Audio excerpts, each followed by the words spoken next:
But it's always a pleasure to be in front of the realtors. We find that we are on common ground with a lot of issues, and we appreciate working with Cameron, both at the local level and also others at the state level on advocacy issues. But today we're going to start off and kick off the topic of presentation with three things. First of all, talk about new construction, housing market update, kind of where are we in the market today in Ada County, and give a little bit of a forecast. Secondly, we'll have some discussion of local government affairs issues. And then lastly, open up some time for questions and answers. So I'm just going to jump right in, if that's okay. This clicks over, here we go. Okay, so first of all, what's driving the housing market today?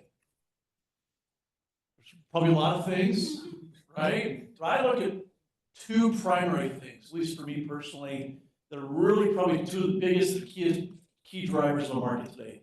They are buyers, okay, buyers and interest rates.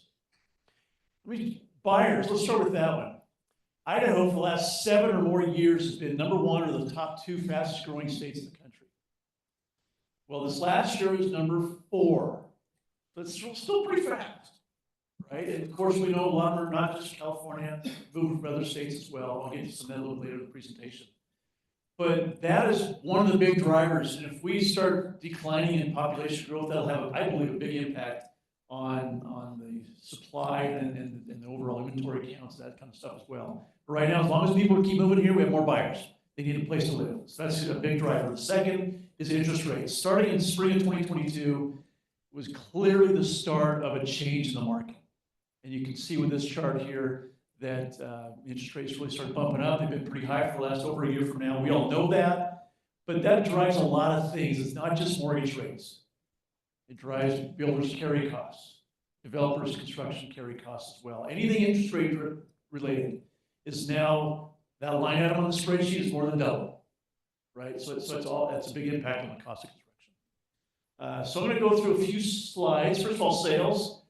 So how are the current new construction sales in the market today? I'm going to refer to some slides that Jerry Webb helps prepare, and I'll just kind of give some snips. All the data comes from MLS. And so on this first slide, the yellow bars represent 2024, the red is 2023, 2022 is the yellow line, sorry, the light blue line, but then the dark blue is 2019. Some have said 2019 is kind of a normal year, pre-COVID. Maybe even 2018 was a normal year. So how do we compare? You can see that sales for the last 2.5, 3 years have been far below normal levels. Just keep that in mind. In fact, if you compare the total of the first 5 months of 2024, sales are actually down about 3% from the first 5 months of last year. By the way, feel free to take copies of these pictures. Also reach out to me afterwards. I'll be happy to email you the PDFs too. Price, what's going on? The trends in new construction pricing actually have been steadily increasing for the first part of the year. They're up about 6% cumulatively. If you take all the new construction home sale prices for this year, and you compare them to all of for the first 5 months of 2023, prices are up about 6%. However, you can see that they're actually technically down 3% when you compare to May of last year. We ended May around $582,000 for a median sales price for this last month of May. Next, inventory. What's going on in inventory?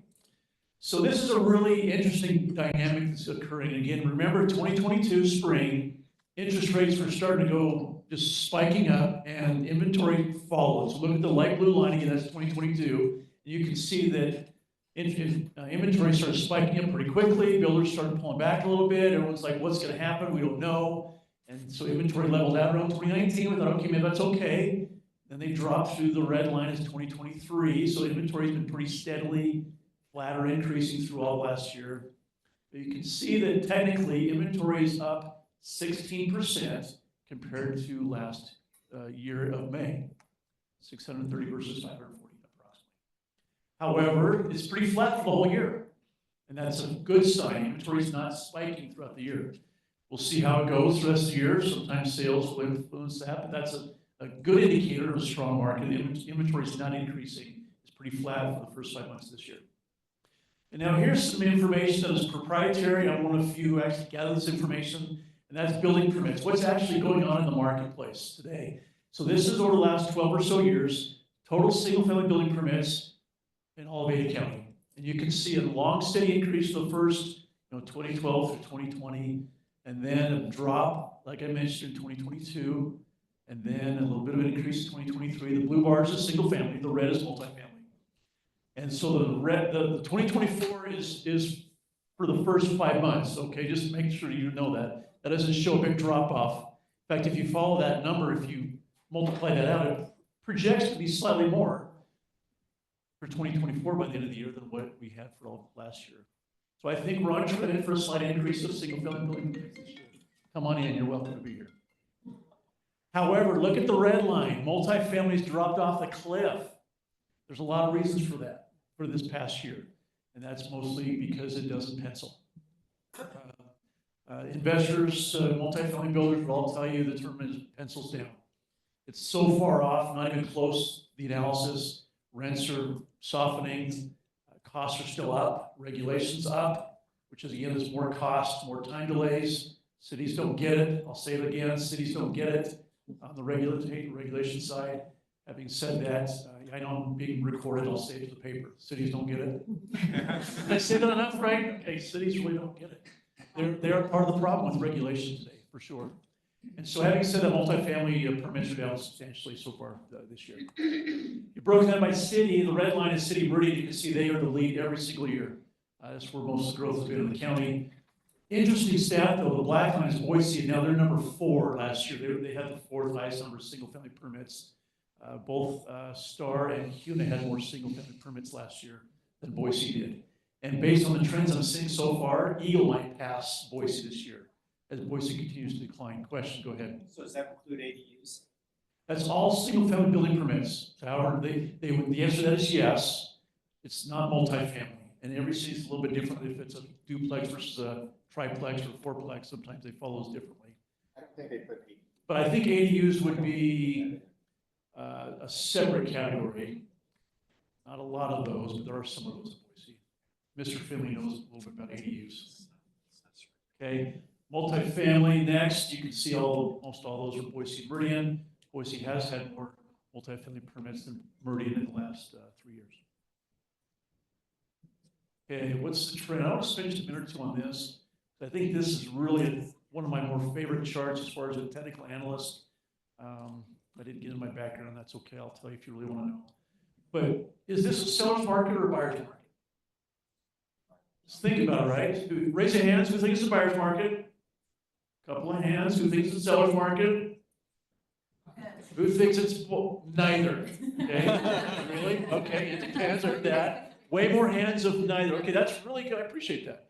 So for those of you who don't know, month supply, what that means is you take the total number of inventory at a given point in time, call it the end of the month, and then how many sales for that month, and then divide that in. So it's a number of how many months it takes to sell through the current inventory. So this chart here is Ada and Canyon County, all again for month of May. And you can see that it's just a little less than 3, about 2.5 months supply for both Ada and Canyon County. That's overall. But by price category, the $1 million price point is much higher. More like a 6.5 month supply. In Canyon County, it's almost a 9-month supply.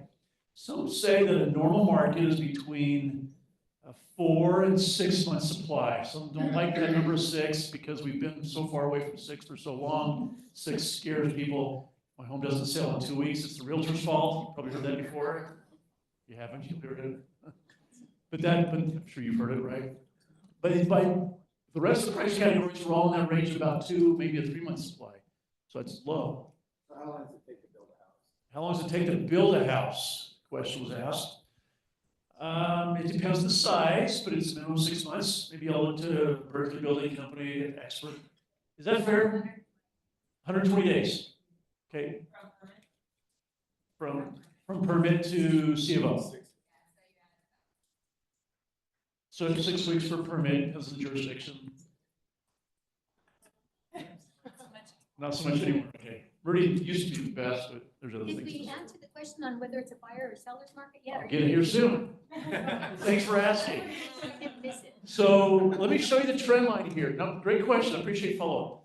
So if you look at the year-over-year trend, the peak of every year, you look really close, is around end of the year, maybe November, October, November, maybe December. And then the bottom of the curve every year is around May or June. Okay, follow the trend lines. The peak, for the many years, we're just peaking always. All of a sudden, there's a break in the trend line when COVID hit. And so now you can see that the trend lines, maybe the new trend line today is, I'm not sure why this isn't working, Cameron, that's right. We're kind of squeezing between these two trend lines right now, where the peak is closer to 5 and the bottom's closer to 2.5. The bottom's going up every year. The top for 2 years in a row came down a little bit. So it's going to squeeze. We'll see where it breaks the trend. I really think we're going to maybe follow the nice little bit between normal, 2017 to 2019, which is between a 2 and a 5 month supply. If we hang in that range, I would say it's normal. Neither. It's my opinion. We'll see what everybody thinks here. I think by raise of hands, that's the similarities, get your question second there. I think right now we're bouncing between normal. So if you look back, again, I'll just kind of go back here for a second. If you're in the spring month here and you drop below that 2 month supply, then that's clearly a seller's market. But come later this year, the fall, if we're above 5 months supply, I think it's going to feel like a buyer's market. Question. Hi, Dave. How are you? Great to see you. Thank you. Yes, I have to joke with you, tongue in cheek. The reason why Meridian's not so great anymore is because 3 of their really good planners got stolen. I thought you said it changed in city council. No way. Three of their good planners got stolen by developers and builders. You're right, that is true. That's Yeah. a shortage of all kinds across the industry. Planners, I wasn't one who hired So I'm them kind of away. teasing, but it is true. It is true. Planners and building inspectors, building officials, and not just Meridian. Private sector. That's correct. Private sector is paying more than the government can pay. Just say it that way, right? I'd go there too. Yeah. Then they raise the fees, we don't like it, and then they go back because they realize stability is better. It does cycle through a little bit. Cities will steal from each other. I know. That happens It's too. true. Good to see you. Did you have more than that to add? No, Okay. no, I'm just. All right, all I'm right. just Having you know. fun. Okay, and one of my last points, and I'll kind of summarize and say something about forecast. Is what about affordability? We talk about affordability. Affordability is obviously a problem here, not just here, but nationally. But how do we compare across the region? Who remembers it wasn't that long ago, maybe a year and a half or so ago, Boise was labeled the least affordable city in the country. Who remembers that, right? Okay, I remember that. Some guy got kind of famous putting a little video together about it and went viral over it. I don't think he was totally accurate, but that wasn't far off either. So the National Association of Home Builders has done several different studies and comparisons, and one that I'm going to share with you today is a pretty new one that just came out. So they compared 176 MSAs across the country. And what they did is you look at the median wage for the MSA, which our MSA is not Boise City, it's Boise, Napa, Caldwell, Meridian, the whole region here. And when you take 10% down, what percent of their income is necessary to pay for your mortgage, taxes, and insurance? This, by the way, is for existing homes. This specific number is existing. And based on the end of Q1, 40% of the income for the Boise MSA. And how do we compare across the country? Well, obviously San Jose is really in bad shape, and LA is right the same way. I just pulled Western regional cities on this chart right here for you. So we're now comparable to the Renos, the Seattles, Vegas, Portlands, and Denver. By the way, I'm hearing more and more people moving from Colorado to here. I don't know if you're seeing that, but I've heard more and more of that. It's because we're now more comparable. If someone's looking for a place to move to, they want a different lifestyle. But it's the comparable, what your dollar can buy. Boise is now comparable to Denver. It was not that way a year ago, not even close. We're almost equal to Salt Lake, Phoenix, and Spokane, a little more affordable. So that's a good sign from an affordability standpoint. We're no longer, I'll give you a case in point story. I remember one of our local cities trying to hire some firefighters. And they got applicants, they accepted the job, then they realized they could not afford on that wage to buy a home in Ada County. So they withdrew their acceptance of the position. So the fire department had to keep raising their wages until they finally could afford to hire them. Am I not wrong? You're not wrong. I'm not wrong. I know That wasn't the only factor though, but yes, you're not wrong. It's for fire, and it was not Meridian, I'll say that also.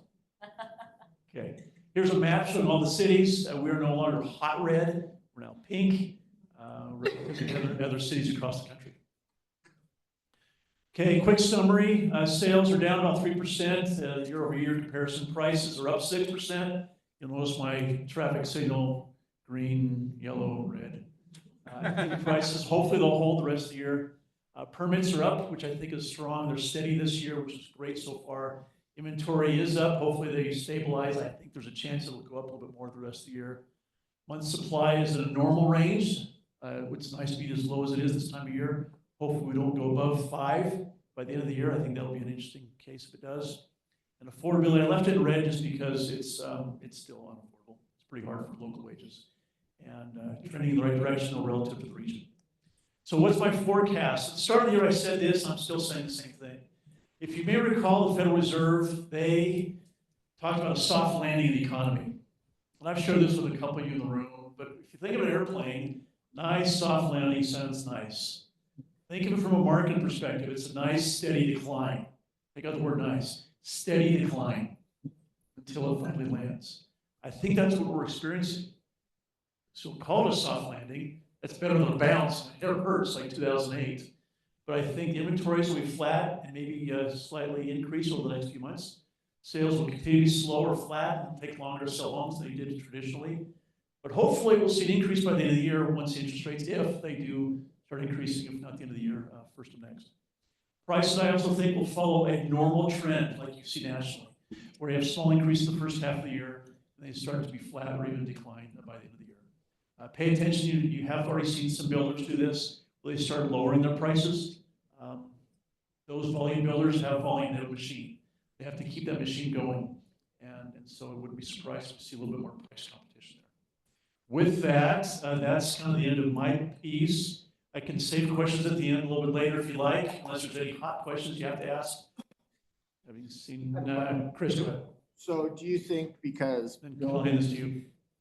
that builders can offer incentives, that there'll be a higher percentage of people moving towards new construction when the resale market doesn't really offer, like Cole Brothers was offering 5 more. Yeah, great question. So for those who couldn't hear, builders, I'll look to Jenna. I don't know if you do this, but Berkeley Building Company, a lot of builders do offer incentives through buy down rates, and so they can lower the rate for a buyer where it's harder to do that or almost impossible to do that for an existing seller to sell their home. And so that's a competitive advantage that the new construction has over existing. One of the things I've seen is there's often a price gap of new versus existing. And traditionally in a normal market, you'll see that gap anywhere from 15 to 20% difference. Today, it's actually a little bit less than 15%. So it's kind of what the builders are doing. They're buying that down, and they're actually buying maybe some of the buyers into their market. Did you want to add anything to that, Jenna? I just say Boise nationally, sorry, there we go. Boise nationally is a lot different than other markets. There's usually up to like a 30 to 40% swing between new construction and resale homes. And because our resale market is so limited here, and because of interest rates, honestly, people being locked in about, 2.8, 3%, there's just not a lot of resale on the market. So our market is definitely a lot closer in price. It is, for the most part, a lot of the time, not less expensive to buy a resale home than a new construction home. Especially if you have any remodels or any repairs. Great question. Ken, your turn. Thank you, Dave. Good job. I'm going to, as Cameron said, I do the lobbying work for both the State Home Builders Association and do some of the local government affairs work for the Southwest Idaho chapter and the Snake River Valley chapter. So what I'm going to do is I'm going to go through a couple things. I'm just going to quickly run through a couple things that happened in the last legislative session that I think you should be aware of that happened. And there's a lot of things that did not happen, which you also ought to be aware of. And then kind of take a look forward to what we're going to be working on in terms of the future with next year with the state legislative session. And then we'll talk a little bit more specifically about a couple local issues that we're dealing with right now. First of all, let me start with this. 2 statistics. This is from the National Association of Home Builders. On a nationwide basis, nearly 25% of the sales price of a new single-family home is due to the cost of meeting government regulations throughout the process. Nearly 25% are due to the cost of meeting government regulations. The second one is that in the state of Idaho, there's a priced out kind of calculation that they do. In the state of Idaho, for every $1,000 increase in the sales price of a home, 953 Idahoans are priced out of the market. So that's based on a median sales price on a particular MSA compared to the median income that would be required in order to qualify for that mortgage. So what we end up doing on the government affairs side is most of the time we're constantly fighting new, more expensive regulations along the way that have questionable return along the way. And we'll get more into that a little bit later. But that's largely why we are constantly doing these battles with the government entities. But let me tell you a couple things that happened in the last legislative session. First of all, if you're an employer and you've been paying unemployment insurance taxes, the legislature did make an adjustment to that in this last legislative session that is going to save most businesses across the state of Idaho almost $44 million this year in unemployment insurance taxes. And that was retroactive back to January 1st of this year, FYI. And it'll save moving forward about $117 million over the next 5 years. So if you're a business owner that pays that, you should be aware that that's going to be at least some sort of a savings. The school facilities tax bill, which was House Bill 521, I think is what it was. This is an interesting kind of next baby step, I call it, in the state of Idaho, actually for the first time ever, putting general fund money into the construction of school facilities. In Idaho, as you may be aware, historically, the only way you can build a school facility is through a bond, property tax increase on the citizens, and that's how we used to build these buildings. Well, there's more and more, first of all, there's a lot of challenges that a lot of school districts are having all across the state in terms of school facilities. But it's kind of an effort now where the attitude of the legislature is changing. And so this bill, basically this last year, which was championed by Governor Little, makes available about $1.5 billion over the next 10 years for school facilities funding. And so that bill was passed, and the school districts are able to take either whatever they're allotted up front or spread it out over 10 years. So just to give you an example, through that bill, West Ada School District has $140 million available through that mechanism to use for facilities construction. Boise School District has roughly $100 million. CUNA, I think, has about $22 million that they can access. And it's distributed on a per pupil kind of distribution formula. The challenge is that we just recently learned, just within the last couple of weeks, that what most of the school districts thought they could also use that money for maintenance and upgrades, it cannot be used for that purpose according to the law and the way that the Idaho Housing and Finance Association had to access the money.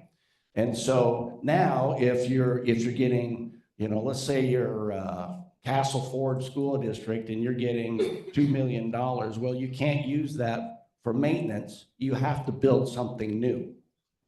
So I will tell you, though, I believe in this next legislative session that will be fixed, but it's just kind of a recent little wrinkle that came in that's been interesting. And then that bill also lowered the income tax rate a little bit and saved about $55 million in income tax. The other thing that we as a construction industry in particular worried about is workforce development. And I think many of you may have heard about the Idaho Launch Program. Again, this was something that was championed by Governor Little. It provides up to $8,000 worth of tuition for graduating high school seniors to go on to four-year college, community college, trade school, you name it. It's been a very, very popular program, and they've had about 14,000 Idaho high school graduates take advantage of this program in its first year, which was more than they expected. So this last year, They put an additional $80 million into that program in order to help these high school kids be able to go on and do some of the, more trade school type activities and that type of thing. The challenge with this is that the more right-wing side of the Republican Party legislators hate this idea. And in this first year, it barely passed the legislature by like a single vote in the Senate. And more the kind of the right side of the Republican Party legislators have their sights on this and want to do away with it. We supported it. I think many people ought to support it, but you're going to hear a lot about that in the next legislative session. But it's a good program. Yes. Is there concern that there's no requirement for graduation, no metric for whether they pass, is that the concern? There's no way to track whether it's really actually working in the long term? Partly, but in the bigger picture perspective, they just believe that government should not be involved in spending money for these type of activities. That ought to be come from the private sector, and we ought to train our own workers, is their general attitude. It's in their plan. Yeah.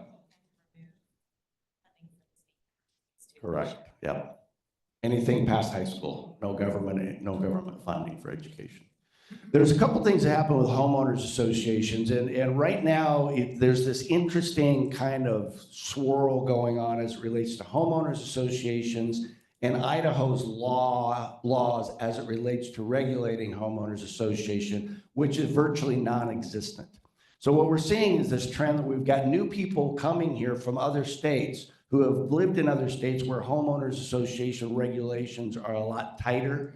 And so there's more and more noise going on about, what a homeowner association is or isn't doing and what the rights of the homeowners in that association are, et cetera, et cetera, et cetera. But there's a couple things that happened in this last legislative session that you ought to be aware of. One is that the Realtors Association, Max Pond and the boys, drove this first issue, which is that an HOA may not charge a transfer fee when a property changes hands within that HOA, unless it is expressly written into their CC&Rs that a transfer fee is allowed. And I know that the Realtors Association has been working on this particular issue for a couple of years, and Max was finally able to get that fixed this last year. The other one is that an HOA cannot prohibit a family daycare within the HOA unless that prohibition is in the CC&Rs at the time of purchase. And then there's another where that the HOA board of directors at their annual meeting must declare if there's any kind of a conflict of interest with anybody who is seeking to enter into some sort of maintenance contract with the HOA. Little background there. There's been complaints that developer-controlled HOAs in particular have been hiring their niece and their nephew and those types of folks to do the maintenance work. And so that was just and maybe paying them a little extra. And maybe they really aren't actually doing the work. That's the claim. That's the claim. The one thing that we were involved in very, very heavily, and we will be in this next legislative session, is an effort that failed that would have required that a developer-run HOA turn the control of the HOA over to the homeowners after 60% of their lots have been sold, which was a non-starter for our developer builder guys, right? I mean, there's no way you want to turn any of that control over any sooner than after you've sold, at least 99% of those homes. So that is a fight that we were involved in up to our eyeballs this last year, and we intend to work on our own piece of legislation in this next legislative session that has become something that at least we can live with to move forward. Yes, sir. Back to the family daycare and the CC&Rs, if it says no businesses, do you know anything about this? No, in this case, this is specifically targeted at daycares. And so if it says no businesses allowed, then that's not saying a daycare, and so you can have a daycare? I think you'll have, you'll notice it says family daycares, right? So I don't know exactly how that's going to play out as it relates to the fights. More legislation. I'll help you a little bit there. You're right, it's vague. I've seen CCNRs just say no businesses. Well, what about your in-home businesses, your online businesses? Maybe someone's doing tax returns out of their home and nobody has any idea. Is that a problem or not, right? And so to some it would be yes, it's a problem, but to nearly everybody else, the answer would be it's not a problem. And that's where sometimes this enforcement of CCNRs, to Ken's point, some of the lack of clarity, we as an industry want to help tighten up a little bit because it's causing some problems when it gets down to enforcement of CCNRs. But as far as what a business is concerned, I've seen those, and depends on who your board is, that will probably unfortunately determine how they define it. A couple things that happened in the area of planning and zoning. There was a bill that passed this last year that dealing with city areas of impact and helps clarify the relationship that is required between the counties and the cities in terms of where and how they draw those lines of the city area of impact related to the growth of the area. It also limits the city area of impact from going any further than 2 miles beyond the actual border of the city boundary. And puts into place that you have to have at least be able to reasonably expect that the services can be provided to that area within 5 years. This is a bill that we actually worked with Senator Todd Lakey on over a period of a couple of years, and we were able to get that done this last year. There was also a rewrite of Idaho's annexation law, which was mildly controversial. The cities didn't like the final version of it that much. But now with the new rewrite, you must have consent of at least 60% of the landowners within the area that the city wants to annex, or 50% of those of the land area within in the area. So the challenge is if you have 2 owners that have 60% of the property, they can either scuttle the idea or approve it without regard. And so the other cities, didn't really like it, but and then it also limits in enclaves. This is surprising to me. It's surprising to me how often there are enclaves within the area of a city that are completely surrounded. And apparently it's a large issue around the state of Idaho, but it limits the annexation of enclaves without consent to 30 or fewer parcels. Today, that number is 100 or fewer parcels. And so a lot of the cities, I think, are a little concerned that's going to be problematic moving forward. But all these laws, by the way, become effective on July 1st.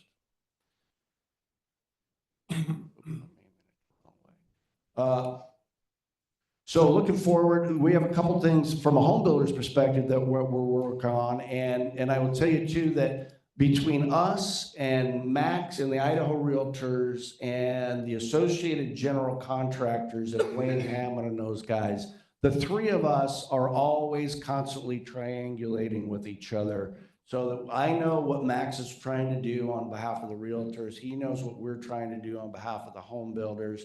And then likewise with the commercial construction guys, you know, we're all we make sure that as much as we can be, and 90% of the time we are, we try to be on the same page and help each other out. First of all, the HOA regulatory framework, I already talked about that. It is our intention to work hard to come up with something that we can move forward with in this next legislative session that we can live with instead of having stuff done to us all in that regard. Domestic water well regulation. I think many of you, if you pay attention to the recent water curtailment that has occurred in eastern Idaho, well, the Water Users Association and a number of legislators are very concerned about individual domestic wells that are being put into place by our developers and our builders that are currently unregulated, meaning they don't really know exactly how much water they use. Usually it's an acre or 2 acre kind of a lot, and they want to regulate those a little bit more. A piece of draft legislation that came out basically said that if you have a subdivision of 10 acres or more, or 10 lots or more, you must put in a common community well for that. From a regulatory standpoint, from a cost standpoint, that is just almost untenable for our developers. And so we're going to end up having to work on that one as well. Permitting and inspection timelines. We have a draft piece of legislation that would require that certain planning and zoning activities, certain inspection activities and plan reviews would be limited to a certain period of time for all the cities and counties. And if they haven't done it by the time that time period has passed, then they would be automatically considered approved. That's going to be controversial. The cities are going to hate us for it, but it'll be a fun fight. I have to say something. Yeah. That was not our idea. Then the legislator actually brought it to us. That is true. That is not our idea, but we like it. We like it. Stop stealing our planners and coordinators. I'll skip down. The other thing that we're all constantly keeping an eye on is development impact fees. With the implementation of House Bill 389, which put a 8% growth tax cap on taxing entities, what is happening is these smaller and medium-sized, fast-growing cities they don't have enough of a tax base to where 8% helps cover the increased costs that they have with the growth that they're experiencing, right? So, and we are getting a lot of pressure from cities, from fire districts, from all kinds of different folks to try to find a way to help fix that 8% growth problem, which is a legitimate problem, particularly in smaller, fast-growing cities. But what we're seeing now all across the state is that in order to make up for that difference, in virtually every jurisdiction, it seems like in the state, they're increasing their development impact fees. They're putting new development impact fees in where none existed prior. They're increasing fees for this and fees for that. And our guys, from the new development standpoint, are just getting nickeled and dimed to death. And so we go through the state and they say, well, it's only another $2,000, or it's only another $5,000, or it's only another whatever. Well, remember the statistic I told you at the beginning? I mean, just that an increase in the percentage of those costs. Local issues. We are seeing, we're getting a lot of pushback from school districts in those fast-growing areas, particularly here in the Valley.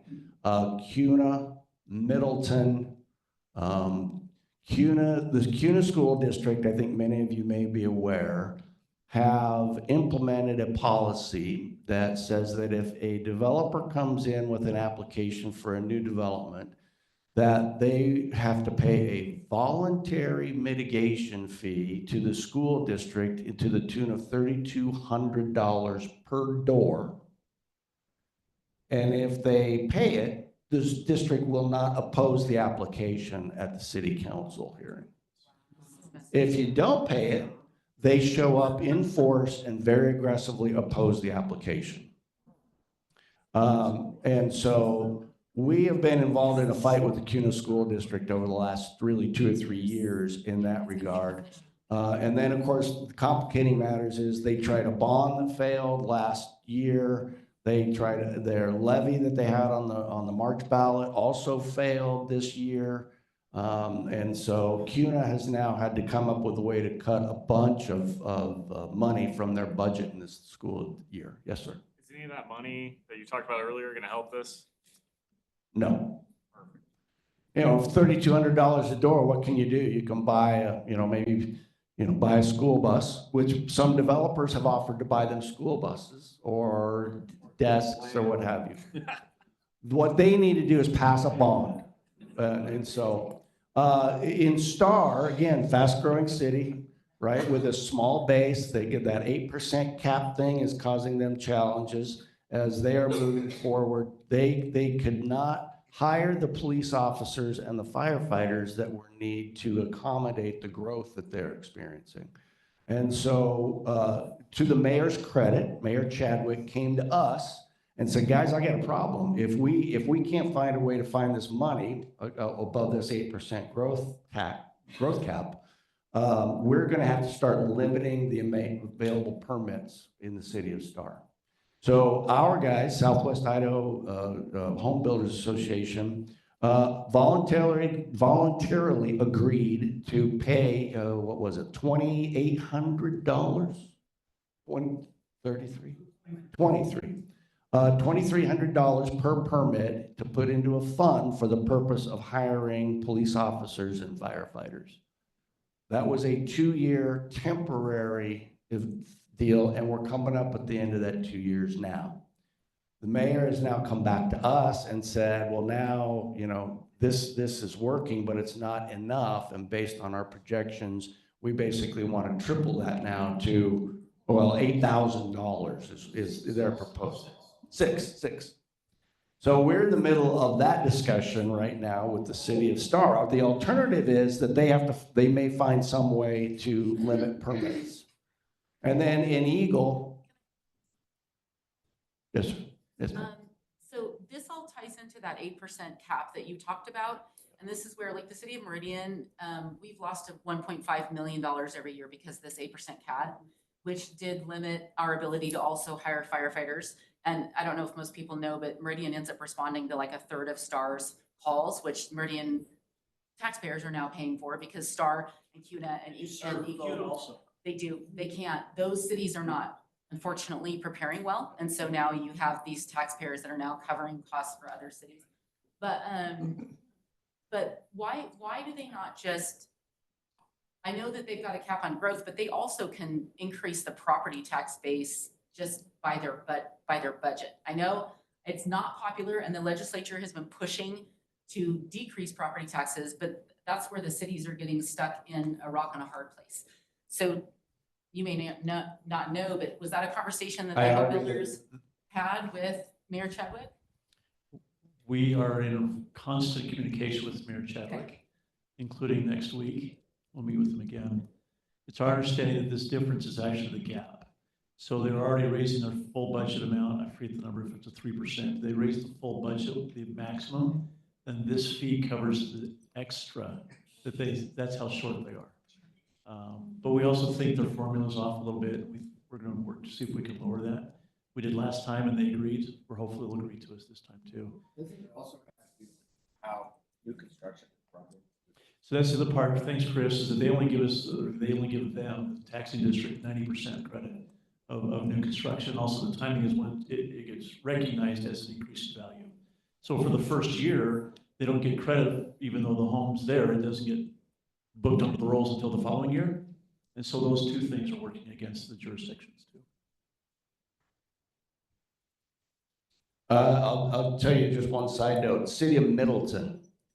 The city of Middleton recently passed an ordinance that says that a development application has to have a letter from the school district that certifies that your development will not cause the school district to have a population increase of more than 110%. Right? Close. I say it. 110% of capacity. That's correct. It's Yeah, capacity. it's capacity, yeah. The school will be less than the 110% capacity after full build out. Yeah. And so that is, the way that works is it's in effect a moratorium for new development within the city of Middleton. But not necessarily within the boundaries of the Middleton School District, which spread out further out. So what they're going to end up doing is now, they're going to end up pushing the development outside of the city of Middleton boundaries out into the county. But they're also trying to talk CUNA into adopting a similar ordinance. And, you know, those two schools do have legitimate crowding issues. Question on that. Is that what's driving this 4-day school week? That's Nampa. That's completely different. So I thought Middleton was in the middle of that too. Middleton's already there.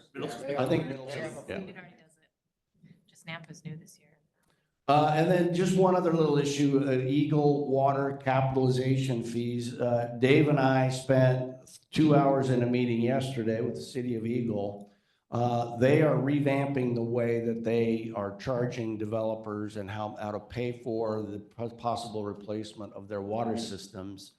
And the net effect of this is that the water fees for a permit will basically increase in the city of Eagle, if you're using their water system, by about $6,000 if this goes into effect.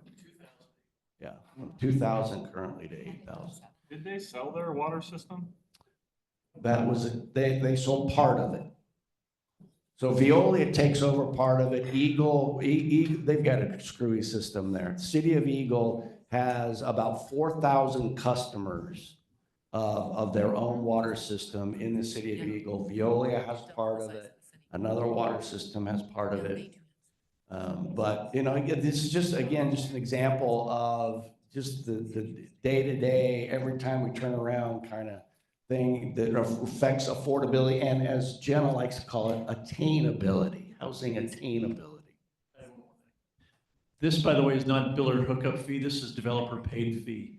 So when a developer comes in with a plat of, say, 10 lots, they pay that fee for all 10, even though there's not one yet hookup. So that's paid half at the preliminary plat and half at the final plat stage before you even have construction of development started.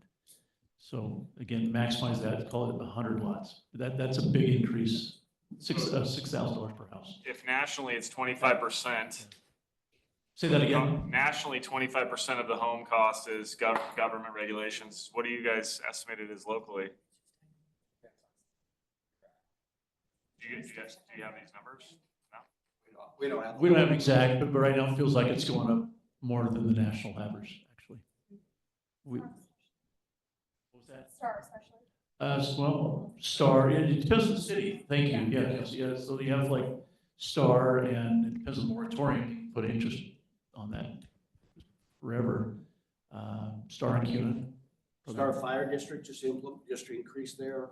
So the impact fee is different than this mitigation fee. The Star impact fee for water, for fire, has gone up over $1,000 increase, like a $1,500 increase. They're over $2,000 now for fire impact fee.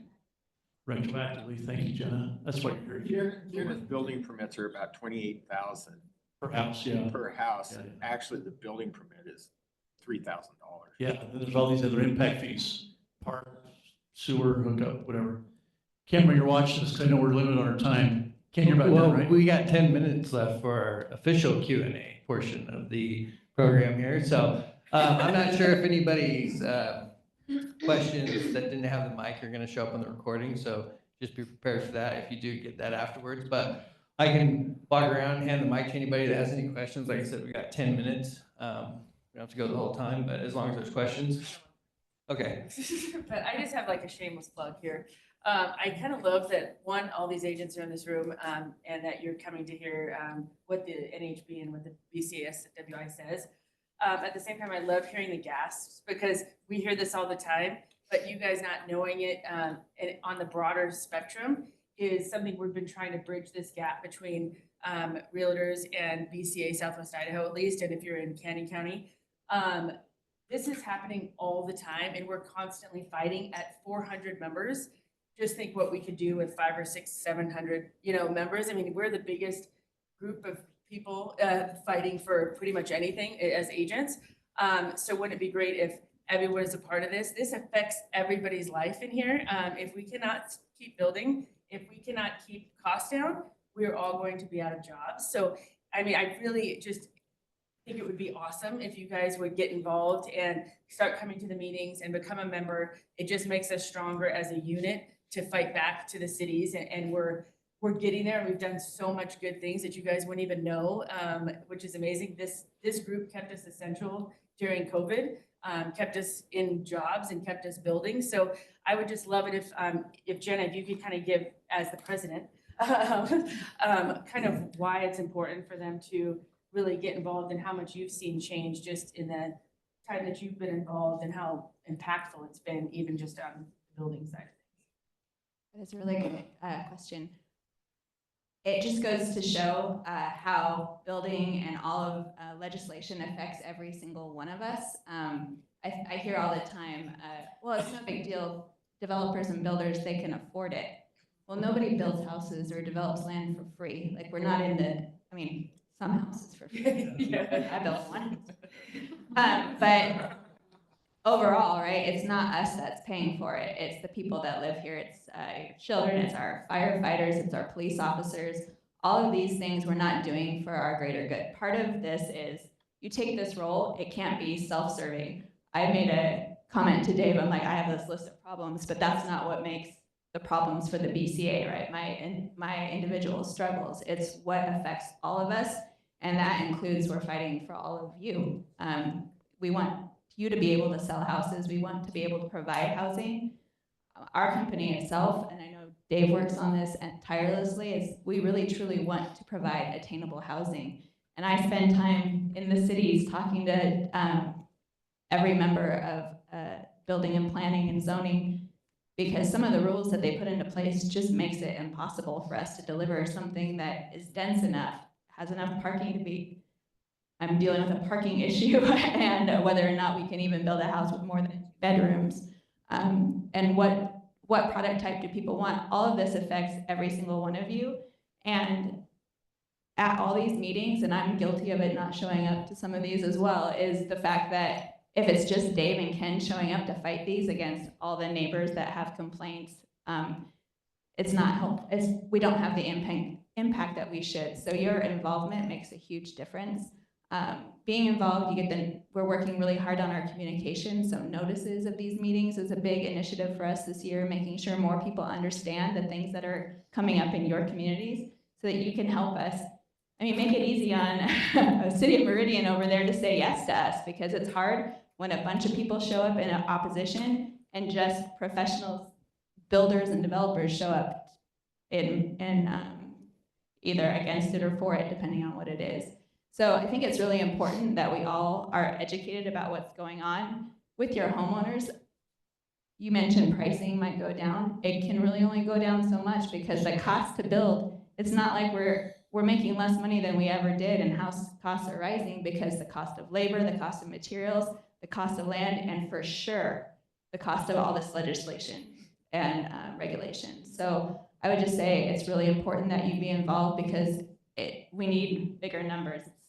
I say this all the time, I'm an 80s girl. It's the Kevin Bacon effect, right? The more people you know that know, more people know, and we're all in the fight together, we're all voting appropriately. So I would just urge you to get involved. We'd love to see more faces. I see a lot of people in this room that I see.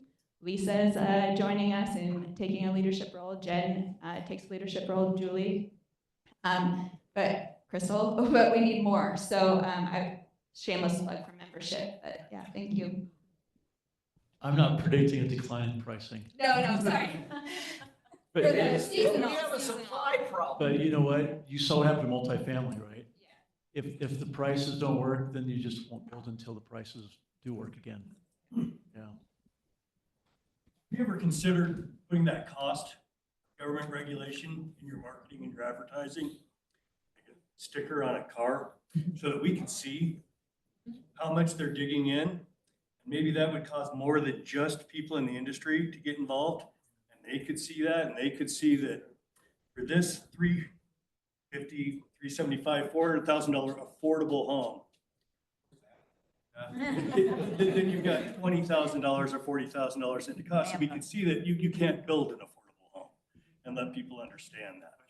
I will tell you that in the last 2 years, I have repeatedly repeated that statistic to legislators and other policymakers. I'm now to the point to where, at least in the halls of the Capitol building, people will walk by me and say, is it up to 30% yet? Right? I mean, we're getting that kind of thing. And there is a page in the Canyon County Parade of Homes book that does in fact have all that data in. That's our first start of kind of getting it out there. Dave gave us the homework of coming with all impact fees and regulations to our state meeting that starts tomorrow. So that is something that Dave's been working on too. Right. I'll go to Jim, and then we're going to talk a little bit about elections before we wrap up. So curious, a lot of the home price is the land underneath it. And that's not discussed. It used to be easy for us as realtors to know what the average price of a lot was, because the lots were listed in the MLS, and they're effectively not, right? And there's so many consumers that think a lot cost is 15 to 25,000, because they look at big production builders, and they're seeing a lot premium of that, and thinking that's a lot cost. I think the average cost of a lot here in Meridian might be $200K. I think 50 of that is probably development cost. 85,000. It'd be higher than 50,000, yeah. Yeah, but that's a good point. It's really hard to explain that to our clients, because they see the lot premiums. There's no basis for us to even dig our teeth into, give them education about, because it's all secret. I guess it's not secret. My question is, what does it matter in the grand schemes of, like, we do new construction and our stuff is separated as lot costed because we do custom building instead of this. But really the end game, it only matters what the end price is because they can't buy the lot. So it's information that you can kind of say, it's usually just a number, 25% of the purchase price is usually the land. Sometimes it's usually a third to a fourth of it, just kind of average numbers. So you have that, but in the end, it only affects really the custom guys to show that that's why those lots are on individually, because then you have to put your price per foot of building cost on top of that. But with like production guys, they don't sell them individually. So just know that always when you're talking to your client, it's usually a quarter to a third % of the entire building cost. So it's a big chunk, and appraisers will kind of give you that number too, that it's usually a third or a fourth. That's just like an easy number, but in the end, it doesn't matter in production. Okay, Cameron, go for it. You got 1 minute. Okay. A lot of people know there's a presidential election coming up this year, but we're not going to talk about that. We're going to talk about Ada County Highway District commissioners elections. Those are very important to get involved in. They affect a lot of development patterns and funding for roads. We're going to be holding interviews for those candidates and potentially making some endorsement decisions at the end of August. We'll also be looking at the county commissioners race in Ada County. There's 2 seats up. Do you guys have anything to add to that? ACHD will be a very important race this year. Please pay attention to the endorsements. Hopefully they do come from there and ours. I'm pretty confident they'll align. They have aligned in the past. Big deal though. The ACHD is probably one of the greatest contributors to increase of cost today to the developers. It gets passed on to the builders, passed on to the home buyers. All right, we are at 11:29, so we're going to wrap up here. Let's give our guest speakers another round of applause.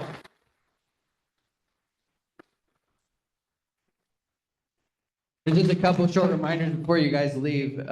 July 19th, Ada County Housing Summit in here. Sign up for that. We also have housing summits in Elmore County on July 23rd and Gem County on July 30th, if anyone's interested in attending those. August 29th at the Riverside, we'll be holding our member symposium from 9 to 12. I don't think we've started promoting that yet, but we've got a lot of great speakers lined up for that, so look for that. And then our third quarter 59-minute meeting will be in September. And I don't know what the topic is yet, but it'll be something interesting, I assure you. So thanks everybody for coming.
Great. Just thinking about these Idaho are doing new construction.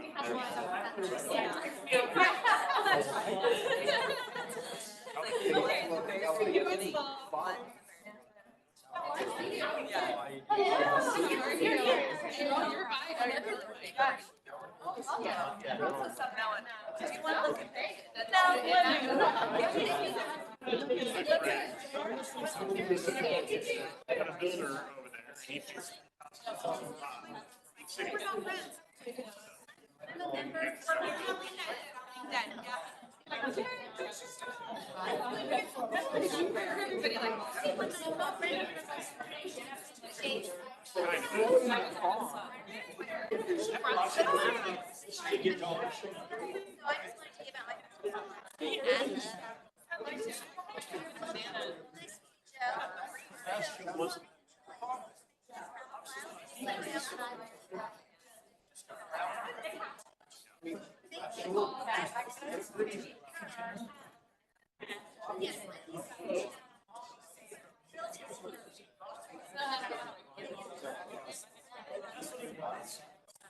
Oh, yeah. Better throw that there.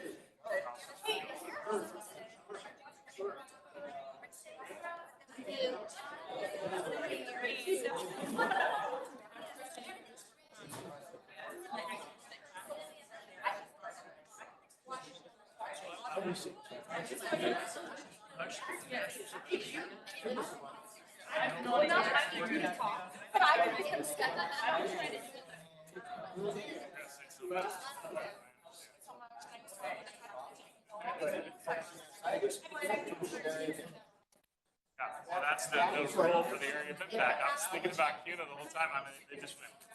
They follow green over that too. I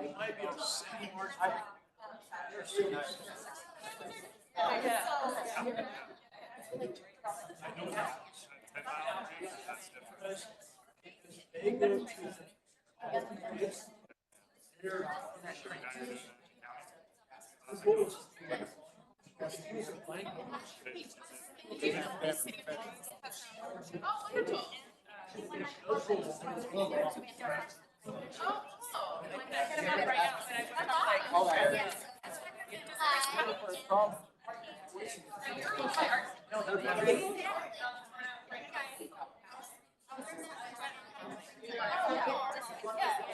Have a good day.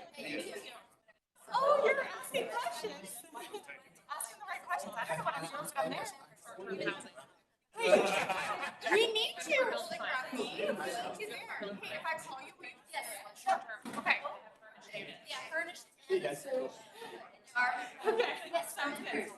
Haven't been in. Keep mentioning Scott. I was like, it's like perfection. That's all. BRR, I love BRR. Like, you like the numbers and you like the understanding of like really what's going on. Right? Really what's going on, right? Yeah, having nice attendance. It's like, so you already. I'll just send you your all town. I don't know. I don't know your age. People ask me that.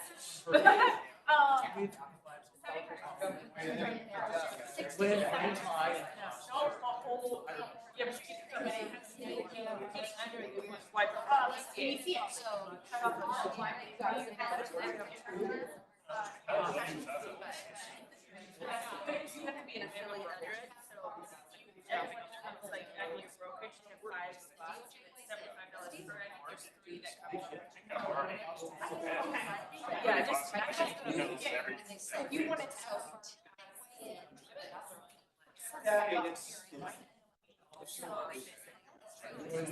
What I do? If I can send people that are being, You have then I 5 want spots. them. You have 5 spots. I mean, as city.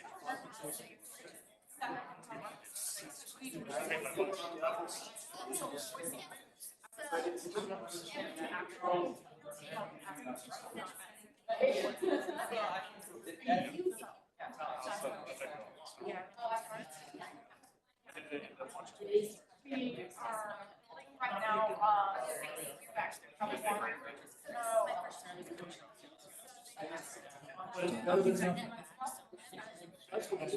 yeah. Scary. They were like, oh, yeah, it'll be like October. I'm like, there's no.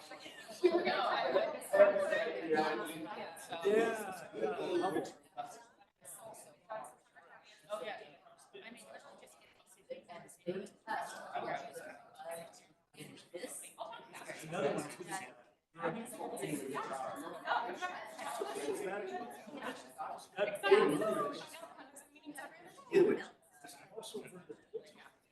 we got to meet the other day. I shall have. Yeah, that's awesome. And I was thinking about you. I feel like I'm getting I didn't know anything about it. It's like, yeah, it's great. I want to recruit her. I'm like, me too. And I told her, I'm like, by the way, you both have a meeting. I love the new flyers.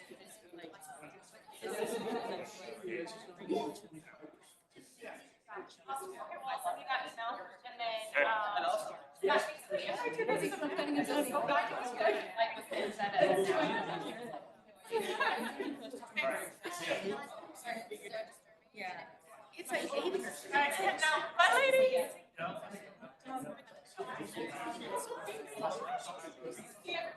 He also has some other jobs, Terry.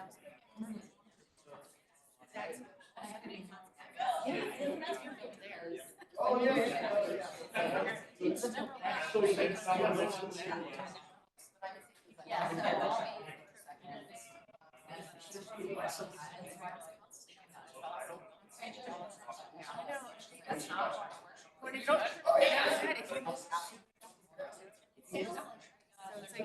It's like the stock growth, it just becomes more expensive. It doesn't stop growth, yeah. I was like, we will build, they will move here. But I was, yeah.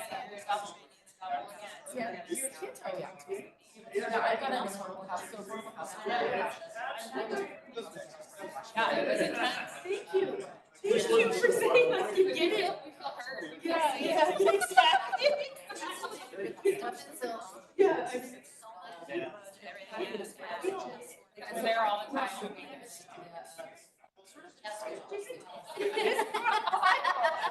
You know?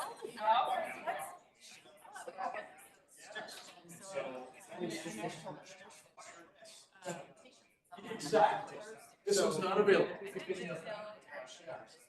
I wish.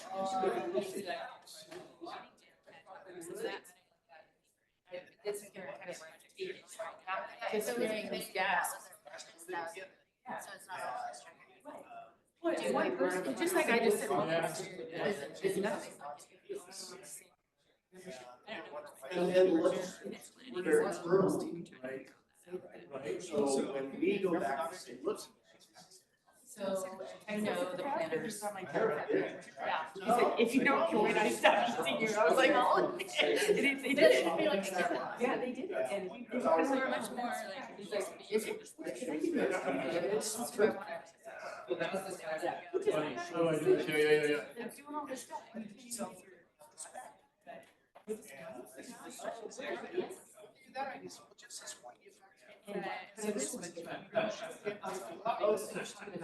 Lot sales different than a home sale. Yeah.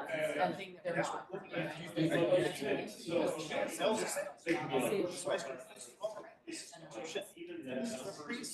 This is so.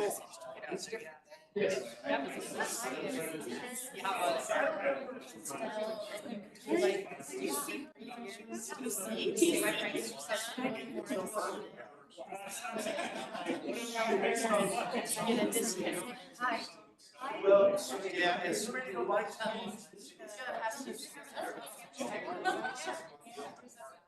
It's too hard to manage. Are you guys? Well, and I love. Okay, so something Yeah, I think she's handing out to everyone. She's like, if you get a discount there, and so she's awesome. Thank you. and that's what's available. Well, I don't know. I have a house. Yeah, it's amazing. Yeah, and a lot of like really strange. Yeah, But like nobody's committed. I teach her not. Find a way to do I teach her. You know, things like that. I'll leave senior year of my high school year next year, so I'm just doing some Hawaii for that, like, yeah. So I'll be able to build a- If it comes outside of that, You know, making sure you guys. Well, what are you, so, are you, I just said, are you actually have like a position? Any of that red tape stuff, I just think, I don't. So I'm at like on lawns, like in-house show up and show construction management. So we women in the industry, she wants to do construction management.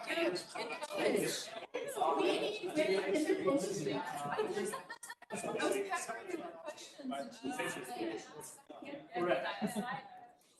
Yeah, I was here. Dave.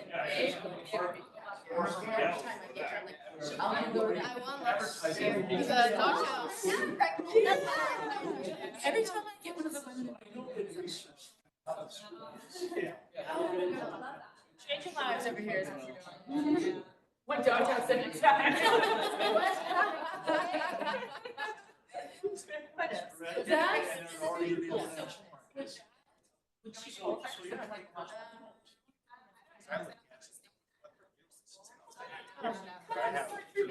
I will. Are you going to? She's like, you have a job and you get that. No, Laura. It's a shelf you have to put in MLS. Seventh grade. So maybe they do end I up gotta like- tell you, I was this height in seventh grade for you. Advertise I was for- so, it was so hard. We could close down. Same height, and now I just, it was really 5'10", they were the same height. Now I just. Nice to visit with you. They both used to be the center of the basketball